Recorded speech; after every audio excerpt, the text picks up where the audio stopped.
কখনো রাস্তাঘাটে চলার সময় এমন কি হয়েছে জীবনে একটুর জন্য বাচ্চা গেছেন? যাদের যাদের হয়েছে একটু হাত তোলেন। ও বারে সবার এবার হাত নামান। আচ্ছা, একটুর জন্য বাঁচাটা কেমনে? আবার শুনেন, আজকে মাহফিলটা শেষ করে আপনি রাস্তা দিয়ে যাচ্ছেন ৩-৪ জন বন্ধু মিলে। আল্লাহ যে কখন কারে দয়া করে বলা যায় না, সেজন্য সবসময় মন পরিষ্কার রাখবেন। যার মন পরিষ্কার, নিয়ত পরিষ্কার, আল্লাহ তারে দিবেই দিবে, মারুম করবে না। রাস্তা দিয়ে যাইতেছেন, যাইতে যাইতে যাইতে এখান থেকে মাহফিল শেষ করে যাইতে একটু লেট হয়ে গেছে, গাড়ি ঘোড়াও পাইতেছে না। ৩-৪ জন বন্ধু মিলা কয় চল হাঁটা লাগায়। এবার আল্লাহ আল্লাহ জিকির করে করে নাতে রসুল ফরে ফরে আপনারা যাইতেছেন, যাইতে যাইতে হঠাৎ করে রাস্তার মধ্যে দেখলেন দোকানপাট সব বন্ধ। ওই খাম্বা ফিলারের পাশে একজন মুরব্বী দাঁড়ায় আছে, মা অথবা বাবা, একজন মুরব্বী।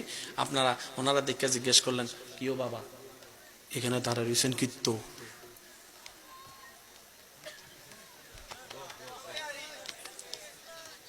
আপনার মা নাই? আপনার ঘরে কেউ নাই? কয় আছে, ছেলে মেয়ে কেউ দেখে না।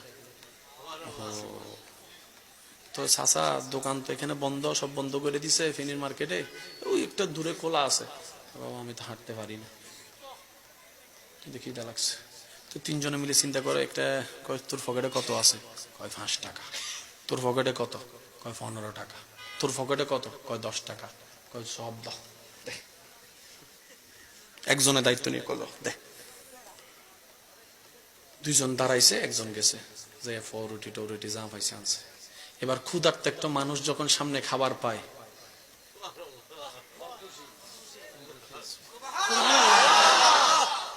১০, ৫, ১৫, ১০ কত গেছে? ৩০ টাকা। ৩০ টাকা। কিন্তু ৩০ টাকায় যে হাসিটা আসছে, কোটি টাকা দিল আপনি সেই হাসিটা পাবেন না, পাবেন না। এবার দেখেন আল্লাহর কুদরত। আপনারা তো এগুলো করতেছেন, এলাকার মানুষও নাই, সবাই তো ঘুমাইতেছে, কিন্তু যিনি দেখার উনি তো।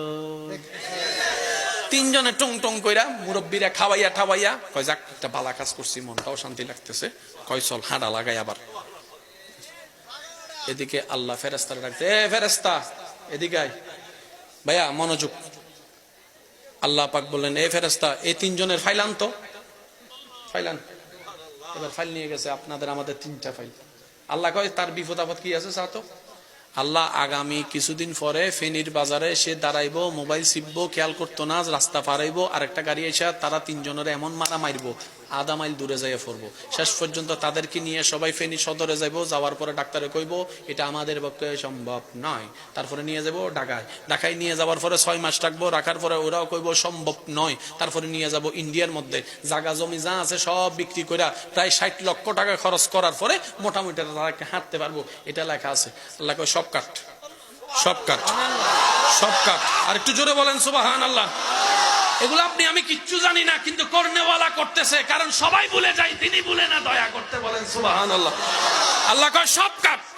আল্লাহ কাটমু মানে? আল্লাহ কয় আমি ইন্নাল্লাহু আলা কুল্লি শাইইন, যা মন চায় তা করব, কাট। সব কাটছে। আল্লাহ এখন কি লিখতাম? কয় এটারে ঘুরে কয় একটুখানি লাগাই দে, একটুখানি, যেন আমার বান্দা বুঝতে পারে আমি তারে বাঁচাইছি, এটাই যেন বুঝতে পারে, একটুখানি লাগাই দে। কেন? as-sadaqatu taraddul বালা। নবী বলছেন যত দিবা আল্লাহর নামে তোমার বলা মুসিবত কাটতে থাকবে। খরচ করছেন ৩০ লাখ টাকা, ৩০ টাকা আল্লাহ আপনারে বাঁচাই দিছে ৬০ লক্ষ টাকা। লাভ না লস সেটা আপনি হিসাব করে দেখেন। ইনভেস্ট করছেন ৩০ টাকা, পাইছেন ৬০ লক্ষ টাকা। আচ্ছা টাকার কথা বাদ দেন, এতদিন যে হসপিটালে থাকতেন,